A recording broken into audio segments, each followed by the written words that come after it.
मां स्कंदमाता की कथा। नवरात्रि के 5वें दिन स्कंदमाता की पूजा की जाती है। स्कंदमाता देवी दुर्गा का 5वां अवतार हैं। स्कंदमाता का नाम दो शब्दों से मिलकर बना है, स्कंद व माता, और इसका अर्थ होता है स्कंद की माता। स्कंद का अर्थ है कार्तिकेय, जो कि महादेव और माता पार्वती के पुत्र हैं। माता का अर्थ है माँ, और इसी प्रकार स्कंदमाता माता पार्वती का ही एक रूप हैं। तो आइए पढ़ते हैं स्कंदमाता की कथा। कथा। माँ स्कंदमाता की 4 भुजाएं हैं। माँ एक हाथ में कार्तिकेय को पकड़े हुए हैं और उनके दूसरे व तीसरे हाथ में कमल का पुष्प है। अपने चौथे हाथ से स्कंदमाता अपने भक्तों को आशीर्वाद देती हैं।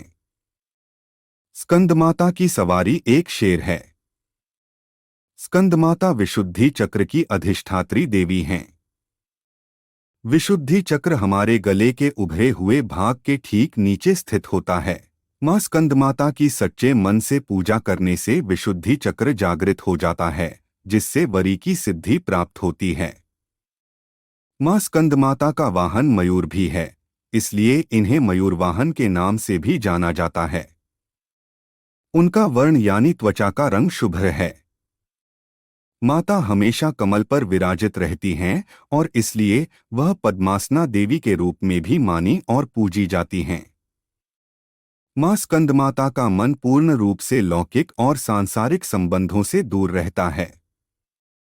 स्कंदमाता का पूजन करने वाले व्यक्ति और जीव मुख्यतः सांसारिक बंधनों में रहकर भी उनसे मुक्त होते हैं। मां दुर्गा के स्कंदमाता अवतार की ऐसी मान्यता है कि माता सती द्वारा अपना देह त्यागने के बाद भगवान शिव ने खुद को सजा देने के लिए स्वयं को सांसारिक बंधनों से दूर कर लिया था और एक तपस्वी के रूप में पहाड़ों के बीच कड़ी सर्दी में तपस्या करने चले गए थे। इसी दौरान तारकासुर और सुरपद्मन नाम के 2 राक्षसों ने देवताओं पर हमला कर दिया।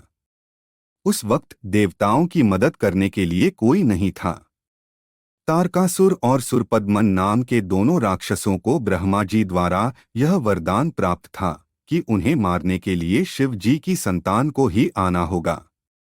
उन राक्षसों ने चारों ओर कलह का माहौल बनाया हुआ था और अपने आसपास हर किसी को परेशान करके रखा था।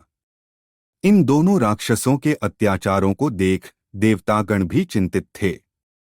तब सभी देवतागण भगवान विष्णु के पास गए और उन्हें अपना दुख सुनाया, परंतु विष्णु जी ने उनकी कोई मदद नहीं की। विष्णु जी से मदद न मिलने पर देवताओं ने नारद जी के पास जाने का सोचा। उन्होंने नारद जी से कहा कि यदि वह माता पार्वती से भगवान शिव को पति के रूप में पाने के लिए तपस्या करने को कहेंगे, तब शायद भगवान शिव उनसे शादी कर लें और उनके मिलन से महादेव की संतान जन्म ले, जो उन राक्षसों का वध कर सके।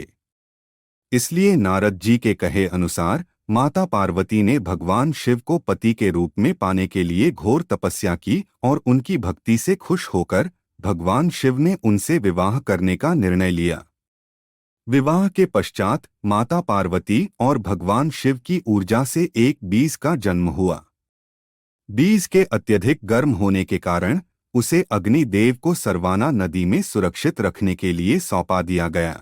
अग्निदेव भी उसकी गर्मी सह नहीं पाए, इसलिए उन्होंने उस बीज को गंगा को सौंप दिया, जो उसे आखिर में सरवाना झील में ले गईं, जहां माता पार्वती पहले से ही पानी के रूप में मौजूद थीं और उस बीज को धारण करते ही वह गर्भवती हो गईं।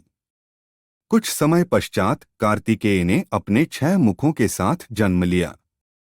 कार्तिकेय के जन्म के बाद उन्हें तारकासुर और सुरपद्मन का विनाश करने के लिए तैयार किया गया। सभी देवताओं ने मिलकर उन्हें अलग अलग तरीके का ज्ञान दिया और राक्षसों से लड़ने के लिए उन्हें महत्वपूर्ण शस्त्र भी दिए। आखिर में कार्तिकेय ने सभी राक्षसों का वध कर दिया। इसी कारण मां दुर्गा को स्कंदमाता यानी कार्तिकेय की माता के रूप में जाना जाता है। स्कंदमाता के मंदिर पूरे भारतवर्ष में कई जगह स्थापित हैं, लेकिन उनमें से एक बहुत प्रचलित उत्तर प्रदेश के वाराणसी में स्थित है। देवी दुर्गा के 5वें स्वरूप में स्कंदमाता की पूजा की जाती है। उन्हें अत्यंत दयालु माना जाता है। कहते हैं कि देवी दुर्गा का यह स्वरूप मातृत्व को परिभाषित करता है। स्कंदमाता कमल के आसन पर भी विराजमान होती हैं, इसलिए इन्हें पद्मासना देवी भी कहा जाता है। कहते हैं कि संतान सुख की प्राप्ति के लिए माता की पूजा के साथ ही उनके मंत्र की आराधना भी विशेष फलदायी होता है। आइए जानते हैं माता की आराधना का विशेष मंत्र। देवी स्कंदमाताय नमः अर्थात ओमकार स्वरूपी स्कंध माता, जो कि अपने भक्तों की समस्त इच्छाओं को क्षण भर में पूर्ण कर देने वाली है, उनके चरणों में बारंबार नमस्कार है। स्कंद माता की उपासना से बाल रूप स्कंद भगवान की उपासना स्वयं हो जाती है। मां स्कंद माता की उपासना से उपासक की समस्त इच्छाएं पूर्ण हो जाती हैं। हमें भी स्कंद माता की शरण प्राप्त हो, यही प्रार्थना करना चाहिए। मां दुर्गा का स्कंदमाता अवतार हमें यह सिखाता है कि कैसे एक मां सदैव अपने बच्चे को अच्छाई की ओर बढ़ना सिखाती है। यदि कभी जीवन में बुराई का सामना करने के लिए शस्त्र भी उठाने पड़े तो मां अपना पूरा समर्थन देती है। इसलिए हमें अपनी मां का सदैव सम्मान करना चाहिए और उन्हें हर चीज के लिए शुक्रिया कहना चाहिए। स्कंदमाता देवी की आरती।